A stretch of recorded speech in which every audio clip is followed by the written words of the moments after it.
அடமானத்தில் இருக்கும் தங்க நகையை மீட்டு மார்க்கெட் விலையில் உடனடியாக விற்க சிறந்த வழி பிரைம் கோல்ட் ஹப். தொடர்புக்கு 9440551787. தங்கத்தை மட்டுமல்ல. No compromise. உங்க சைடுலயும் எங்க சைடுலயும். It's a GT promise. GT Holidays, South India's #1 travel brand.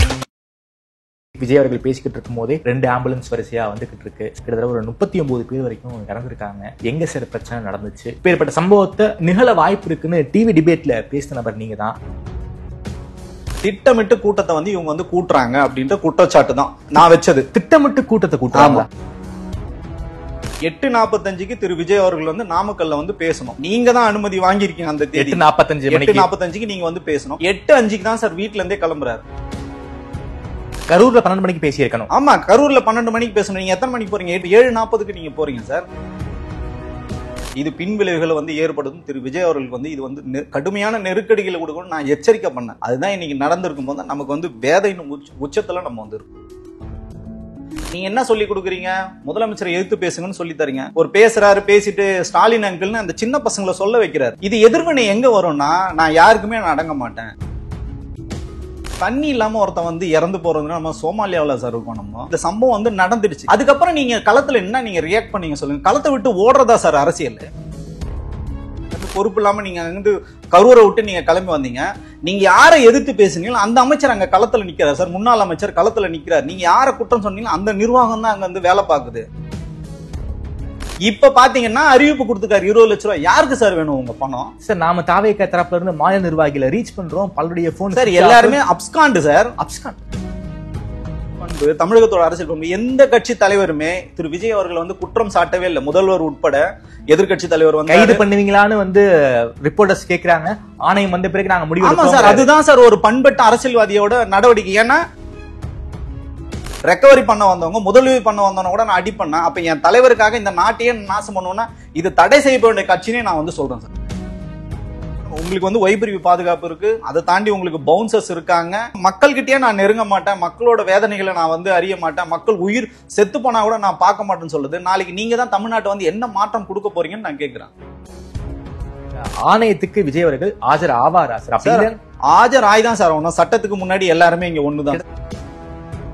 7:45 இந்த சம்பவம் ஆரம்பிச்சிருக்கு. எப்படி 8:05க்கு வந்து செந்தில் பாலாஜி வந்து ஹாஸ்பிட்டலுக்கு போனாரு, அன்பில் மகேஷ் எப்படி வந்தாரு, மாசு எப்படி வந்தாரு, சிஎம் வந்து நள்ளியூரில் வந்தாரு, இதெல்லாம் திமுக செஞ்ச சதி, திமுக கான்ஸ்பிரசி பண்ணிட்டாங்க, திமுக திட்டமிட்டு கொண்டுட்டாங்கன்னு ஆளும் அரசாங்கத்தின் மீது இப்படிப்பட்ட குற்றச்சாட்டை வைக்கிறாங்களே.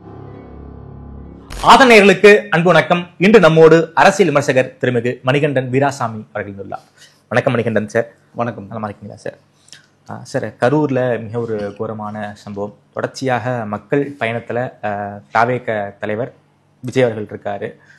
முதல் நாள் திருச்சியில் மிகப்பெரிய கூட்டம், அரியலூர், பெரம்பலூரில் பேச முடியல, 2வது வாரம் டெல்டா, 3வது வாரம் கொங்கு நாடு, நாமக்கல்லில் பேசி முடிச்சுட்டு கரூர். பேசிக்கிட்டு இருக்கும் போதே பலரும் மயக்கம் போட்டு விழுறாங்க. விஜய் அவர்கள் பேசிக்கிட்டு இருக்கும் போதே 2 ஆம்புலன்ஸ் வரிசையாக வந்துக்கிட்டு இருக்கு. ஸ்டாம்பேடா அடிச்சு ஒரு மிகப்பெரிய ஒரு கோர சம்பவம். கிட்டத்தட்ட ஒரு 39 பேர் வரைக்கும் இறந்துருக்காங்க. தமிழ்நாட்டில் சமீபத்தில் ஒரு மிகப்பெரிய மரணமாக இது பார்க்கப்படுது. எங்கே சார் பிரச்சனை நடந்துச்சு? ஏன்னா நீங்கள் வந்து திருச்சி நீங்கள் பிரச்சார பயணத்தில் பேசும்போது விஜயை பாராட்டி பேசுனீங்க. அதுக்கப்புறம் பல்வேறு பிரச்சனைகளின் காரணமாக கட்சியை விட்டே வெளியே வரேன்னு சொன்ன நபர். இப்போ ஏற்பட்ட சம்பவத்தை நிகழ வாய்ப்பு இருக்குன்னு டிவி டிபேட்டில் பேசின நபர் நீங்கள் தான். எப்படி நடந்திருக்கு, நீங்கள் எப்படி பார்க்குறீங்க? முதல்ல வந்து ஆதன் வாயிலாக இந்த இறந்த அனைத்து குடும்பத்தினருக்கும் வந்து ஆழ்ந்த இரங்கலையும் அனுதாபத்தையும் வந்து நாங்கள் வந்து தெரிவிச்சுக்கிறோம். ஏன்னா நம்ம வந்து ஒரு கையேறு நிலையில் தான் இருக்கோம். குறைஞ்சபட்சம் அந்த பாதிக்கப்பட்ட மக்களோட நம்ம வந்து நிற்கணும். அந்த மக்களுக்கு ஒரு நியாயம் கிடைக்கணும். அந்த மக்களுக்கோட வழிகளை வந்து நம்ம வந்து நம்மளோட வழிகளாக வந்து நம்ம வந்து பார்க்குறோம்.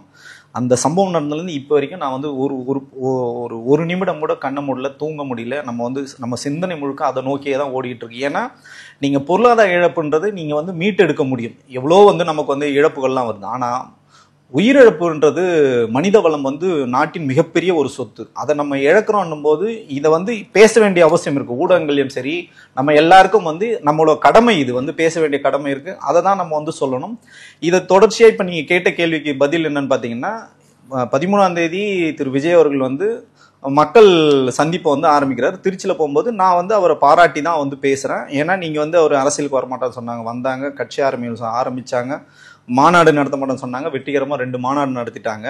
இப்போ மக்கள் சந்திப்பும் போயிட்டாருன்னு அவ்வளோ பாசிட்டிவாக பேசினாலும் அன்னைக்கு அதே இரவு வந்து நம்ம வந்து விமர்சனம் பண்ணி பேசுகிறோம், கட்சி விட்டு நான் வெளியேறேன்னு அன்னைக்கு நான் வந்து ஓப்பன் டிக்ளேர் பண்ணிட்டு வெளில வந்த காரணம் என்னன்னா, திட்டமிட்டு கூட்டத்தை வந்து இவங்க வந்து கூட்டுறாங்க அப்படின்ற குற்றச்சாட்டு தான் நான் வச்சது. திட்டமிட்டு கூட்டத்தை கூட்டாங்க. எப்படி சார் திட்டமிட்டு கூட்டத்தை கூட்ட முடியும்? நீங்க பாத்தீங்கன்னா திருச்சியில வந்து உங்களுக்கு வந்து கூட்டம் நடக்குது, மரக்கடைன்ற ஒரு பகுதியில் தான் வந்து கூட்டம் நடக்குது. ஆனா என்ன பண்ணீங்கன்னா உங்களுக்கு வந்து ரோட் ஷோ பண்றதுக்கு அனுமதியே கிடையாது, ஏர்போர்ட் வர்றதுக்கு அனுமதி கிடையாது, ரோட் ஷோ அனுமதி கிடையாது. அவர் பின்னாடி 5 வாகனங்கள் மட்டும்தான் பின்தொடர்ந்து வந்தது. அப்படிதான் வந்து காவல்துறையும் உங்களுக்கு கொடுத்துருக்காங்க, நீங்களும் அப்படிதான் அனுமதி வந்து பெற்றிருக்கீங்க. ஆனா என்ன பண்றாங்கன்னா அதை தாண்டி தலைவரை சந்திக்க ஏர்போர்ட் வாங்கன்னு சொல்லிட்டு ஒரு அசைன்மெண்ட் வந்து கொடுக்குறாங்க. அந்த அசைன்மெண்ட்டை நோக்கி தான் நம்ம இந்த கேள்வியே நம்ம வந்து எழுப்போம். எதுக்காக நீங்க வந்து அசைன்மெண்ட் கொடுத்தது யார் சார்? அசைன்மெண்ட் கொடுத்ததுன்னா தலைமை நிர்வாகிகள் தான். யாரு தலைமை நிர்வாகம் நம்ம வந்து பேரை சொல்லுவாங்க. ஏன்னா இப்ப என்ன திருச்சியில கூட்டின கூட்டம், ஏர்போர்ட்ல கூட்டின கூட்டம் அசைன்மெண்ட் கொடுத்து கூட்டப்பட்ட கூட்டமா? ஆமா, உண்மைதான். உண்மையா வந்து அசைன்மெண்ட் கொடுத்த கூட்டம் தான். நீங்க அசைன்மெண்ட் கூடலன்னா நீங்க என்ன பண்ணணும் நேரம் சார்? நீ என்ன சொன்ன, காமன் பப்ளிக் யாராவது வந்து ஏர்போர்ட்ல பார்க்க வருவாங்களா? சரி ஓகே, காமன் பப்ளிக் ஏர்போர்ட்டுக்கு வராங்கன்னு வச்சுக்கோங்க. ஏர்போர்ட்ல பேரிகார்டு உடச்சிட்டு போற அளவுக்கு யாரு சார் உங்களுக்கு வந்து அனுமதி கொடுத்தாங்க? நீங்களே சொல்லுங்க. அது வந்து உங்களுக்கு எவ்வளவு பாதுகாக்கப்பட்ட ஒரு பகுதி. நீங்க வந்து பாத்தீங்கன்னா மத்திய அரசாங்க கட்டுப்பாட்டுல இருக்கு, சிஆர்எஃப் வீரர்கள் இருக்காங்க. அன்னைக்கே இந்த சம்பவம் நடக்கும்னு சொல்லிட்டு நான் கண்டிச்சேன். நீங்க வந்து பேரிகார்டை உடைச்சிட்டு கலவர மாதிரி உள்ள பாருங்க, ஃபயர் பண்றாங்க, துப்பாக்கி சூடு நடத்துறாங்கன்னா அன்னைக்கே உயிரிழப்பு போயிருக்கும். இவங்களுக்கு வந்து புரிதல் இல்லாத இளைஞர்கள் எல்லாமே வந்து சின்ன பசங்கன்னு சொல்லிட்டு அரசாங்கம் வந்து விட்டுட்டாங்க இவங்களை. இல்லைன்னா அன்னைக்கே மிகப்பெரிய உயிரிழப்பெல்லாம் நடந்திருக்கும். வழக்கு போடல நினைக்கிறேன், திருச்சி சம்பவத்துக்கு வழக்கு போடல. வழக்கு போடல. அவங்க வந்து சரி ஓகே இதுக்கப்புறமா நீங்க சரியாவீங்கன்னு சொல்லிட்டு உங்களுக்கு வந்து கருணையின் அடிப்படையில் தான் சார் உங்களை விட்டாங்க அன்னைக்கு. அதுல இருந்தாலும் நம்ம என்ன பாடம் கத்துக்கிட்டோம்னு ஒண்ணு இருக்குங்களா, அதை நோக்கி நான் அன்னில இருந்து தொடர்ச்சியா நான் பேசிட்டு வரேன். நீங்க வந்து திட்டமிட்டு கூட்டங்களை வந்து கூட்டுங்க. இப்போ ஒன்றும் இல்லை சார், நேத்திக்கு காலையில நீங்க பழையசெல்லாம் கூட விட்டுருங்க, நேத்தி காலம்புற நான் ஒரு முன்னணி ஊடகத்துல உட்காந்து நான் பேசுறேன். 8:45க்கு திரு விஜய் அவர்கள் வந்து நாமக்கல்ல வந்து பேசணும். நீங்க தான் அனுமதி வாங்கியிருக்கீங்க அந்த தேதி. 8:45க்கு நீங்க வந்து பேசணும். 8:05க்கு தான் சார் வீட்டுல இருந்தே கிளம்புறாரு. நான் அது வரைக்கும் லைவ் பார்த்துட்டு தான் இருக்கேன். நான் ஸ்டுடியோக்கே போல உட்காந்துட்டு இருக்கேன். ஸ்டுடியோல இருந்து கூப்பிடுறாங்க சார், அவர் இப்பதான் சார் வீட்டுல இருந்தே கிளம்புறாரு அப்படின்னு. 8:45 தான் சென்னை விமான நிலையம் விட்டே இவர் வந்து திருச்சிக்கு வந்து கிளம்புறாரு. அப்ப நீங்க அந்த இதன் மூட ஓகே உங்களுக்கு வந்து பர்சனல் பிரச்சனை இருந்திருக்கலாம், வேற ஏதாவது கூட உங்களுக்கு வந்து இடர்பாடுகள் இருந்து எங்க நீங்க விளக்கம் சொன்னீங்க? நீங்க ட்விட்டர்ல போட்டுருக்கலாம்ல, இல்ல உங்க நிர்வாகிகளுக்கு சொல்லிருக்கலாம்ல, இந்த மாதிரி டிலே ஆகுதுன்னு சொல்லிருக்கலாம்ல. 12 மணிக்கு நீங்க அங்க வந்து பேசணும் சார். நீங்க கரூர்ல 12 மணிக்கு பேசியிருக்கணும். ஆமா, கரூர்ல 12 மணிக்கு பேசணும். நீங்க எத்தனை மணிக்கு போறீங்க? 7:40க்கு நீங்க போறீங்க சார். காலையில இருந்து உங்களுக்கு கூட்டம் வருது. நாமக்கல்லே உங்களுக்கு வந்து கூட்டம் வந்து அதிகமா சேருது. நம்ம செய்தியாளர்கள் கடத்துல இருக்காங்க, கரூர்லயும் சரி நாமக்கல்லையும் சரி. காலை 7 மணிலேயே அந்த கூட்டம் வந்து நிரம்பி காணப்பட்டுச்சு. அந்த அளவுக்கு கூட்டமா இருக்குங்கிற காட்சி பதிவுகளை வந்து நம்ம ஆதரவுலையும் ஒளிபரப்பு பண்ணியிருக்கோம். காலையிலேயே கூட்டம் கூடி இருக்கு, இதெல்லாம் யாருமே அவருக்கு சொல்லலையா சார்? கொஞ்சம் வரத்துக்கு லேட் ஆகும், திருச்சி வருவதற்கே கிட்டத்தட்ட மணி 11,000, நாமக்கல் வருவதற்கு 12,000, இதையெல்லாம் முன்னாடியே இன்டிமேட் பண்ணலையா தொண்டர்கள்? சார் ரசிக்கிறாங்க சார் இவங்க இந்த கூட்டம் வந்து சேர்றத, மக்கள் அலைகளையா வர்றதை வந்து நீங்க வந்து ஒரு திரைப்படம் மாதிரி நீங்க ரசிச்சீங்கன்னா அந்த மக்களோட வலி உங்களுக்கு வந்து புரியணும். அதுதான் வந்து கலா அரசியல். நாங்க மக்கள் நம்மளை சுத்தி மக்கள் இருக்காங்க, நம்ம பேசுறத மக்கள் ரசிக்கிறாங்க அப்படிங்கிற மனநிலையில விஜய் இருக்காரா சார்? அவரே அதை சொல்றாரு சார். என் பின்னாடி எவ்வளவு பேர் கூட்டம் இருக்குல்ல பாத்தீங்களா, நான் தனியாள் இல்லைன்னு வந்து சொல்றாரு. அவரே வந்து பேசுறாரு, நம்ம பேசல இதை, அவரே வந்து பேசுறாரு. ஏன் எதன் அடிப்படையில் நீங்க பேசுறீங்கன்னா உங்களுக்கு வந்து கூட்டம் வந்து வருது, இயல்பா வருது. அது வந்து நான் தவறு சொல்ல. திரு விஜய் அவர்களை பார்க்கறதுக்கு அவர் மிகப்பெரிய ஒரு நடிகர். அவரை வந்து ரசிச்சு அவர் வந்து என் தலைவன்றதுக்காக மக்கள் வந்து கூடுறாங்க. அந்த மக்களுக்கு நீங்க உண்மையா இருங்கன்னு சொல்றேன் நான். அந்த மக்களுக்கு நான் வர்றதுக்கு லேட் ஆகும். உங்க தொண்டர்கள் தானே, உங்க தோழர்கள் தானே, உங்க கட்சிக்காரங்க தானே, ஏன் அவங்களுக்கு நீங்க வந்து சொல்ல முடியாதா? சொன்னா கேட்க மாட்டாங்களா? ஏன் நீங்க ஏன்னா நீங்க எவ்வளவுக்கு எவ்வளவு நேரம் நீங்க ஒண்ணுமே இல்லை. திருச்சியிலே இதை நான் வந்து வன்மையா கண்டிச்சேன். ஏன்னா நீங்க மரக்கடைக்கு வர்றதுக்குள்ள பாத்தீங்கன்னா அவ்வளவு கூட்டம் வந்து சேர்க்கிறாங்க. கூட்டத்தை வந்து புல் பண்ணி ரோட் ஷோக்கே உங்களுக்கு அனுமதி இல்ல. ஆனா ரோட் ஷோ தான் அவர் வந்து திருச்சி. ஆமா, அதே மாதிரி என்ன பண்றாங்கன்னா நீங்க வந்து காவல்துறை கிட்ட ஒரு அனுமதி கேட்க வேண்டியது, அவங்க அனுமதி கொடுக்கறதுக்குள்ள நேரா கோர்ட்டை வந்து போயிட வேண்டியது. இப்போ கடந்த வாரம் பாத்தீங்கன்னா கோர்ட்டே வந்து உங்களை வந்து வன்மையா வந்து கண்டிச்சாங்க. என்ன சொன்னாங்கன்னா இவங்க வந்து போய் கேட்கறாங்க, எங்களுக்கு வந்து கர்ப்பிணிகளுக்கும் மாற்றுத்திறனாளிக்கும் அனுமதி இல்லைன்னு சொல்றாங்க. ஜட்ஜே வந்து டென்ஷன் ஆகி, ஏன் நல்ல விஷயம் தானேங்க இது, கர்ப்பிணிகள் வரக்கூடாது, மாற்றுத்திறனாளி வரக்கூடாதுன்னு சொல்றது நல்ல விஷயம் தானே, ஏன் நீங்க ஒரு முன்னுதாரணமா இருக்கக்கூடாதுன்னு சொல்லிட்டு கேட்கறாங்க. நான் எதையுமே நான் எடுத்துக்க மாட்டேன். கோர்ட்டு சொல்றதை நான் கவனத்துல எடுத்துக்க மாட்டேன், ஊடகங்கள் சொல்றதை நான் கவனத்துல எடுக்க மாட்டேன், எங்களை மாதிரி அரசியல் விமர்சகர்கள் சொல்ல வேண்டும் எடுத்துக்க மாட்டேன், விஜயோட உண்மையான விசுவாசிகளா இருந்து நாங்க சொல்றதை எதையுமே நாங்க எடுக்க மாட்டோம். எங்களுக்கு களத்துல வந்து கூட்டத்தை சேர்க்கணும்னா நான் திருப்பி எச்சரிச்சேன். இது பின் விளைவுகளை வந்து ஏற்படுத்தும். திரு விஜய் அவர்களுக்கு வந்து இது வந்து கடுமையான நெருக்கடிகளை கொடுக்கணும் நான் எச்சரிக்கை பண்ணேன். அதுதான் இன்னைக்கு நடந்திருக்கும் போது நமக்கு வந்து வேதையின் உச்சத்துல நம்ம வந்து இருக்கோம். சார், கரூர்ல 12 மணிக்கு பேச வேண்டிய விஜய் 7:45 தான் பேசுறாரு. கூட்டத்தை கூறதை ரசிக்கிறாருங்கிறீங்க. நிர்வாகிகள் அந்த அளவுக்கு கட்டுக்கோப்பா இல்லையா சார்? ஏன்னா அவ்வளவு சம்பவம் நடந்துருச்சு. களத்துல வந்து திமுக நிர்வாகிகள் வந்துட்டாங்க, செந்தில் பாலாஜி வந்துட்டாரு, அதிமுக இருந்து எம்.ஆர். விஜயபாஸ்கர் வந்துட்டாரு, தாவைக்கால இருந்து யாருமே வரலைங்கிற ஒரு குற்றச்சாட்டை வைக்கிறாங்களே சார். அந்த அளவுக்கு கட்டமைப்பு இல்லையா உங்களுக்கு? சார் அதை தான் சார் நம்ம முதல்ல இருந்தே சொல்லிட்டு இருக்கோம். இது வந்து பாத்தீங்கன்னா மாஸ் வந்து லீடர் பார்ட்டியா இருக்காண்டி நீங்க வந்து யாருமே கேடர் பார்ட்டியா இல்ல. இப்போ திரு விஜய் அவர்கள் இருக்காருன்னா அவர் மட்டும் தான் ஒற்றை முகமா இருக்கு. அதுக்கு அடுத்தவங்க யாருமே உங்களுக்கு வந்து தெரியாது. அதுக்கு அடுத்து யார் வந்து நிர்வாகிகள் நமக்கு வந்து தெரியாது. திரு புசி ஆனந்த் அவர்கள் இருக்காருக்கண்டி மாவட்ட செயலாளர் செய்ய வேண்டிய வேலைகள் அவர் போய் செஞ்சுட்டு இருக்காரு. மாநில நிர்வாகிகள் செய்ய வேண்டிய வேலை மாவட்ட நிர்வாகிகள் செஞ்சுட்டு இருக்காங்க. இந்த மாதிரி பல்வேறு குளறுபடிகளுக்கு நான் தொடர்ச்சியா சொல்லிட்டு இருந்தேன். அந்த மாவட்ட நிர்வாகிகளுக்கு வந்து பொறுப்பு கொடுங்க. நீங்க போற இடம்லாம் அந்த மாவட்ட செயலாளர் வந்து பேரையாவது நீங்க உச்சரிங்க. அவங்க தான் களத்துல வந்து நாளைக்கு லீடராகவும் மேபி அவங்க வந்து உங்களுக்கு வந்து வேட்பாளராக கூட வரலாம். இதை தான் வந்து கள அரசியல். அந்த களத்துல யாரு இருக்காங்க அவங்களுக்கு நீங்க ட்ரெயின் பண்ணணும். அவங்களுக்கு போய் நீங்க வந்து பேசணும். அவங்களுக்கு அரசியலை சொல்லி கொடுக்கணும். நீங்க என்ன சொல்லி கொடுக்குறீங்க? முதலமைச்சரை எதிர்த்து பேசுங்கன்னு சொல்லி தரீங்க. ஒரு பேசுறாரு, பேசிட்டு ஸ்டாலின் அங்கிள்னு அந்த சின்ன பசங்களை சொல்ல வைக்கிறாரு. இது எதிர்வினை எங்க வரும்னா, நான் யாருக்குமே நான் அடங்க மாட்டேன், காவல்துறைக்கு நான் அடங்க மாட்டேன். அப்பா அம்மா வந்து போகாத, வெயில் இருக்கு போகாதன்னு சொன்னா அப்பா அம்மா பேச்சை நான் கேட்க மாட்டேன். போலீஸ் வந்து தடுக்கிறாங்க அப்படின்னா போலீஸ் நான் வந்து கேட்க மாட்டேன். கோர்ட்டே உங்களுக்கு சொல்லுது அதையும் நான் கேட்க மாட்டேன். நம்மள மாதிரி ஊடகங்கள் வந்து சொல்றாங்க அதையும் நான் யார் சொல்லுதையும் நான் கேட்க மாட்டேன். நான் வந்து இந்த கூட்டத்தை வச்சுதான் நான் வந்து இந்த மாஸ்க் காட்டுவேன்னா நீங்க அப்போ என்ன பண்ணணும்? இந்த கூட்டம் வருதுன்னா அதுக்கு சரியான திட்டமிடலாவது நீங்க பண்ணணும். உங்க நிர்வாகிகள் சொல்லியாவது கொடுக்கணும். நீங்க சொல்ற மாதிரி 12 மணிக்கு அவர் பேச வேண்டிய இடத்துக்கு 7:40 வர்றேன்னா காலையில இருந்து கிட்டத்தட்ட 7 மணி நேரம் 8 மணி நேரம் குழந்தைகளை வச்சு நின்றுட்டு இருக்காங்க. அவங்களை நீங்க வரமாட்டேன்னு அவர் வந்து பைபாஸ்லேயே தெரியும் சார். அவருக்கு உள்ள வர முடியாது, அவ்வளவு பெரிய சிக்கல் இருக்குன்னு காவல்துறை உங்களுக்கு வந்து எடுத்து கூறுறாங்க. அதை தாண்டி நீங்க வந்து உள்ள வரீங்க. பைபாஸ்லயே வந்து நீங்க கரூருக்கு வர வேண்டாம்னு போலீஸ் சொன்னாங்களா? ஆமா சார், ஒரு அதிகாரி பேசினதே வந்து வீடியோ வைரல் ஆச்சு. அவங்களோட வந்து சண்டைக்கு போறாங்க. அவர் சொல்றாரு, சார் எங்களால சமாளிக்க முடியல, கூட்டம் கட்டுக்கடங்காம வருது, இதுக்கு ஏதாவது ஒரு வழி பண்ணுங்கன்னு ஒரு அதிகாரி பேசுற. சமூக வலைதளங்கள்லயே அது வருது, அது வீடியோ வருது. அப்ப நீங்க என்ன பண்றீங்க? காவல்துறை வந்து எதிரியா பாக்குறீங்க. காவல்துறையோட சண்டைக்கு சின்ன பசங்க சார், புரிதல் இல்லாம ஒரு அரசு அதிகாரியை வந்து வேலை செய்யோட தடுத்து அதுக்கு என்ன வழக்கு பாயன்றது கூட அவங்களுக்கு வந்து ஒரு புரிதல் இல்ல. நம்ம பின்னாடி நம்ம தலைவர் இருக்காரு, நம்ம பின்னாடி கட்சி இருக்குன்னு சொல்லிட்டு தவறா வழி நடத்தப்படுறாங்க. அவங்க எல்லாம் ஒண்ணுமே தெரியாது சார், பச்சை குழந்தைங்க சார் அவனுங்க. கரூர் பைபாஸ்லயே கையாட்டிட்டு மேல வந்துட்டாரு சார். கரூருக்குள்ள கூட வரல, பைபாஸ்லயே கையை காமிச்சிட்டாரு. அதுதான் சார் இங்க சிக்கல். என்னன்னா இவங்க கிட்ட திட்டமிடல் இல்ல சார். தண்ணி இல்லாம ஒருத்தன் வந்து இறந்து போறதுன்னா நம்ம சோமாலியாவில சார் இருக்கோம். நம்ம எவ்வளவு படிச்சு முன்னேறி வந்த குழந்தைகள் சார் என்ன பாவம் சார் பண்ணாங்க? 9 குழந்தைகள் சார், பச்சிலம் குழந்தைகள் என்ன உங்களை ரசிச்சாங்கன்ற ஒரே ஒரு காரணத்துக்காக அந்த வெயிலையும் சார் மிதிப்பட்டு சாகணுமா சார்? இது எவ்வளவு கொடுமை சார் இது. சரி ஓகேங்க, இந்த சம்பவம் வந்து நடந்துடுச்சு. அதுக்கப்புறம் நீங்க களத்துல என்ன நீங்க ரியாக்ட் பண்ணீங்க சொல்லுங்க. களத்தை விட்டு ஓடுறதா சார் அரசியல்? ரியாக்டே பண்ணல.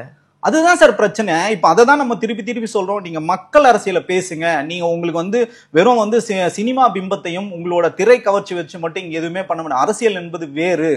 மக்கள் உங்களுக்கு நேசிக்கிறாங்க. அந்த மக்களுக்கு நீங்க என்ன திருப்பி கொடுத்தீங்க சொல்லி நீங்க சொல்றீங்கல்ல, ஒரு தாய்மாமனா நான் இருக்கேன்னு சொல்றீங்கல்ல, என் உயிரிலும் மேலானன்னு சொல்றீங்கல்ல, எங்க நீங்க வந்து அந்த மக்களோட நின்னீங்க? நீங்க கிளம்பி வந்துட்டீங்க சார். அங்க இருந்து பொறுப்பு இல்லாம நீங்க அங்கிருந்து கரூரை விட்டு நீங்க கிளம்பி வந்தீங்க. நீங்க யாரை எதிர்த்து பேசுனீங்களோ அந்த அமைச்சர் அங்க களத்துல நிக்கிறார் சார். முன்னாள் அமைச்சர் களத்துல நிக்கிறார். நீங்க யாரை குற்றம் சொன்னீங்களோ அந்த நிர்வாகம் தான் அங்க வந்து வேலை பார்க்குது. அப்போ இது எவ்வளவு பெரிய அசம்பாவிதம் அங்க நடந்திருக்குன்னு அந்த தாக்கம் உங்களுக்கு கொஞ்சமாவது புரியும். நீங்க மனசாட்சியோட மக்களாட்சி அமைப்புன்னு எப்படி சார் நீங்க சொல்றீங்க? வாய்க்கூசாம சொல்லுங்களேன். இவங்கெல்லாம் யாருமே சரியில்லை, இவங்களுக்கு மாற்றுன்னு நான் சொல்றேன் இல்லைங்களா? சரி ஓகேங்க, ஒரு இழப்பு நடந்துச்சுங்க, அதை எப்படி நான் கையாளுறதுன்னு கூட தெரியாம நீங்க வரீங்கன்னா உங்களுக்கு திருப்பி ஒரு வாய்ப்பு வந்து கிடைக்குது. திருச்சி விமான நிலையத்துல வந்து பத்திரிகையாளர் வந்து கேட்கறாங்க, நீங்க எதுவுமே பதில் சொல்ல கடந்து போறீங்க. திருப்பி சென்னை விமான நிலையத்துல வந்து உங்களுக்கு பத்திரிகையாளர் கேட்கறாங்க, அதுவும் நீங்க வந்து பதில் சொல்ல. சென்னை வீட்டுக்கு வந்துட்டீங்க, அப்போ நீங்க சொல்ல. சார் 4 மணி நேரம் கழிச்சு ட்வீட் போற சார். பாரத பிரதமர் வந்து இரங்கல் தெரிவிக்கிறாரு, குடியரசுத் தலைவர் இரங்கல் தெரிவிச்சாச்சு, எல்லாருமே தெரியாங்க சார். சென்னையில வந்து முதலமைச்சர் வந்து அந்த நேரத்துல செக்ரட்டரியேட்ல கூப்பிட்டு அதிகாரிகளோட வந்து ஆய்வு நடத்துறாரு. அவங்க வந்து கூட்டம் நடத்துறாங்க. காலையில போக வேண்டிய ஷெட்யூல மாத்தி நள்ளிரவே போய் அவங்க நிக்கிறாரு. விடிய அங்க நிக்கிறாரு. துணை முதல்வர் வந்து வெளிநாட்டு பயணத்தை கேன்சல் பண்ணிட்டு வராரு. எதிர்கட்சி தலைவர் களத்துல நிக்கிறாரு. எல்லாருமே களத்துல இருக்காங்க சார். நீங்க சொன்ன அந்த தொண்டர்கள் யாரும் களத்துல இல்ல, நீங்க சொன்ன அந்த மாவட்ட நிர்வாகிகள் யாரும் களத்துல இல்ல, நீங்க சொன்ன அந்த மாநில நிர்வாகி யாரும் களத்துல இல்ல, தலைவர்களும் களத்துல இல்ல. இப்ப பாத்தீங்கன்னா அறிவிப்பு கொடுத்துக்காரு 20 லட்சம் ரூபாய். யாருக்கு சார் வேணும் உங்க பணம்? சார் நாம தாவேக தரப்புல இருந்து மாநில நிர்வாகிகளை ரீச் பண்றோம், பலருடைய போன் சார் எல்லாருமே அப்ஸ்காண்டு சார். அப்ஸ்காண்ட். ஆமா சார், அப்ஸ்காண்டு. நீங்க அப்படியே போடுங்க, ஒன்னும் தவறு கிடையாது. யாருமே தொடர்பு கொள்ள முடியல, பலருடைய போன் வந்து சுவிட்ச் ஆஃப் சார். சரி, யாருமே இல்லன்னு சொல்றேன் நான். சென்னையில யாருமே இல்ல, எல்லாம் பனையூர்ல போய் பதுங்கிட்டு இருக்காங்க. அப்ப நீங்க என்ன பண்ண முடியும் சொல்லுங்க? அப்ப நீங்க ஊடகத்தை சந்திச்சு பேசணும்ல.